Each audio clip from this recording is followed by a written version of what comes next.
Ah, finally. The Time Orb. Now I can go back in time and stop myself from calling the Archmage my dad. So, can I smash it? Oh, of course not. Are you out of your mind? Yeah, watch out, there might be traps or the orb could be cursed.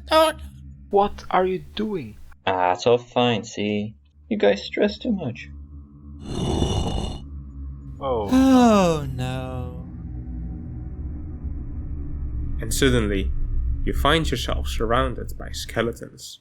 Time to roll initiative.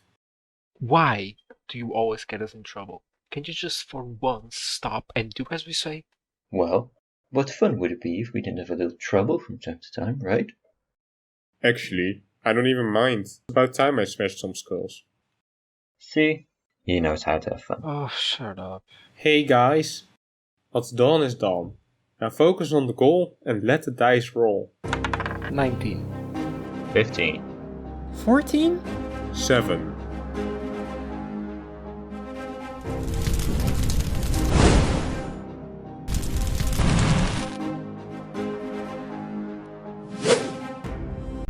Wait, hold up. Roll acrobatics for that. Well, that's a natural 1.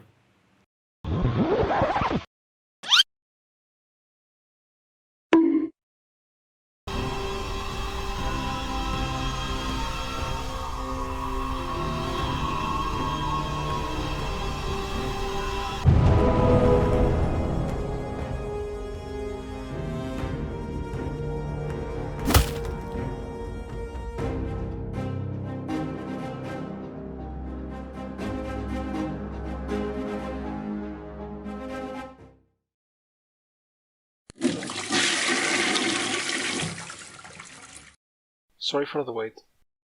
Is it my turn already?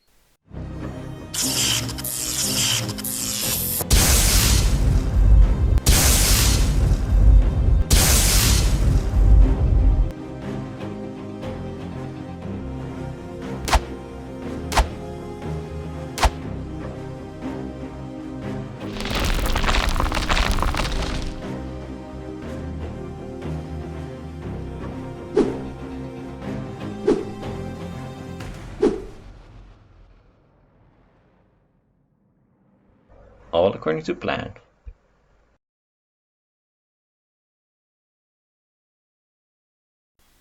Okay, let's see if I remember the spell. Aen haklimilo lume ernan venna esse.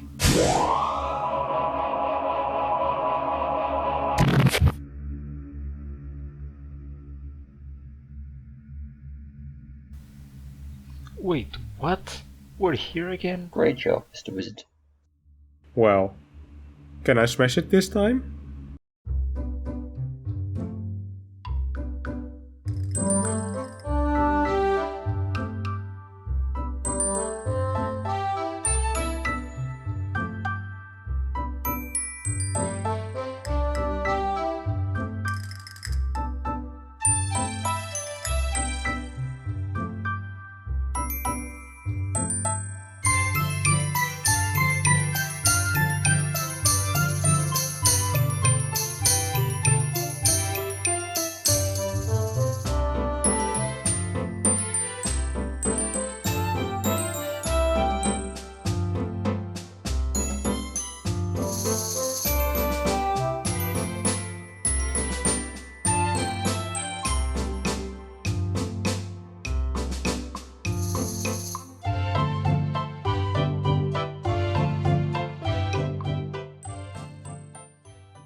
Alright, take 3. So here we see our party walking in to the dungeon.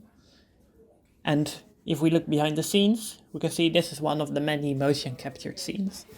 And here we let the characters walk in groups of 2. Beautiful, yes. Of course, no D&D story is complete without a rogue with sticky fingers. So here, right when our party tells about how the orb should not be smashed, should not be picked up, touched without investigation, we shift the camera over to the rogue who has already stolen it, of course. And action!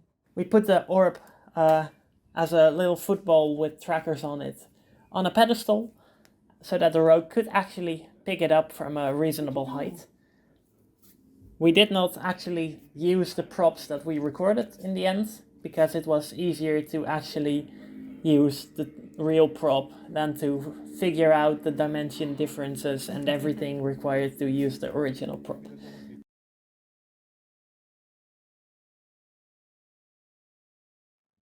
The story started with just a simple whiteboard sketch of just exactly what we were planning as a very rough idea.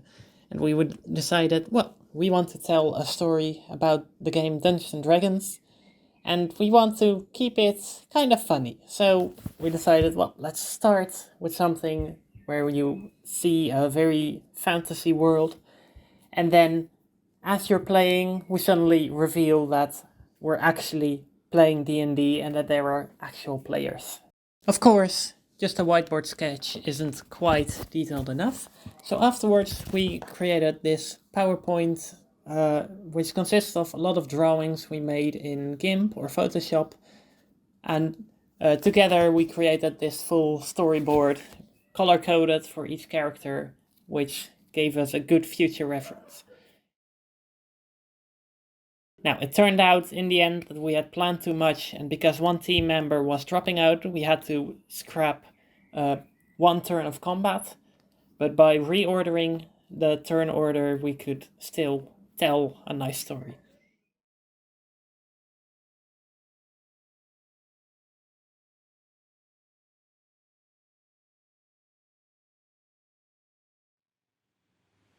Rendering is quite time intensive, which is why we quickly realized that we need help with that. This help came in the form of a render farm. While these normally cost quite a bit of money to use, we found Sheepit, which is a free-to-use render farm for Blender. Of course, it's not completely free. You donate your PC's compute power to gain points, and then you can use those points to render your project on other people's PCs. For every minute you render someone else's project, you get about 5 minutes to render your own project. So we quickly spun up our computers at the start of the course and started rendering. We quickly had a couple million points, which should be more than enough to render the entire project. On top of this, we were able to render in the background while we were not using our GPU ourselves, for example, while writing a summary. This way we could use Sheepit and render about 200 hours of render time in 50 hours, while still being able to use our laptops, which we normally would not be able to use then. This scene, where the barbarian charges into a skeleton, was probably one of the most fun ones to record. To do this, we put Dan into the suit to represent the barbarian, and Nout put on the suit to become a skeleton. And then we grabbed the couch from the mocap lab and moved it over to the capturing area. And this way, Dan could actually charge into Nout, and Nout could actually act out the fall.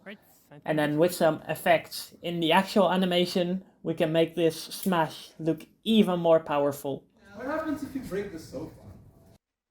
So for the real life scene, we used Unreal Engine 5, and the MetaHuman technology. The MetaHumans, they have a control rig that's quite complex. It allows for a big range of controls of the body and the face. Our body animations were made manually using all these controls for some keyframes that move the body.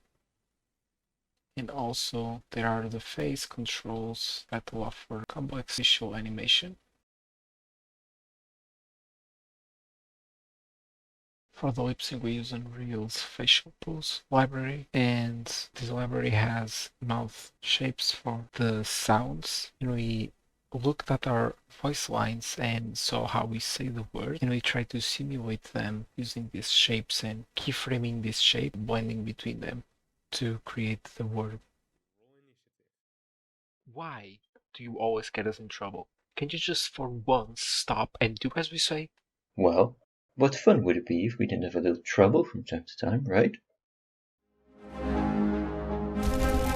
The design for the environment, the dungeon, the adventure takes place in. We first started with a mood board and a small map of what we would like the room to look like. We also really like the god rays that we saw in one of the reference images for the style, and you can also see those god rays back in the final design. In fact, they are not reflecting any actual sunlight coming in from outside the room, but rather they are a light-emitting fog. This creates a much more stylistic light effect, which fits the stylized theme we've used for the D&D world. A very tiny but very important nonetheless detail in the animation is actually that there is a sky dome, which you can just see outside of the door.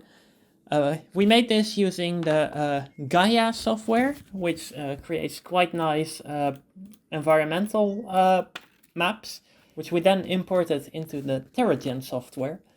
And this software is used to create very nice environments, and it makes it really easy to create a really good looking sky dome.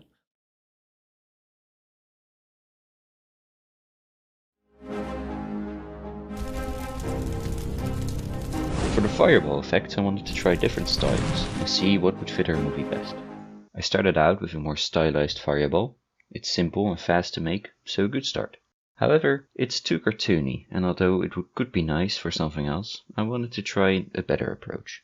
For a more realistic looking fire, I used the Blender smoke effect. The basic settings look horrible, but after playing around a bit, I was able to create a really cool fire effect. I decided to use the same effect in our movie.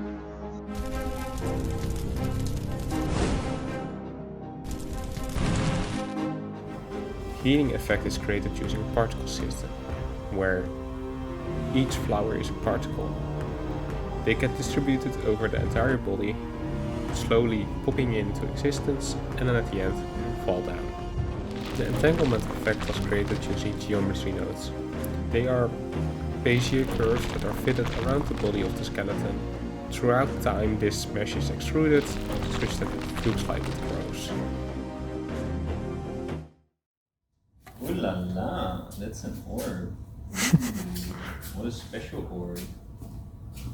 Can we smash the orb? It's really hard to run with this thing sliding. Yeah. I don't think this is a good idea. It looks great though. That's a rogue. Yeah, but Sokka doesn't do a sneak attack at all, he just screams. Yeah. Yeah. Go ahead. Okay. Yeah? Right, I think it's good.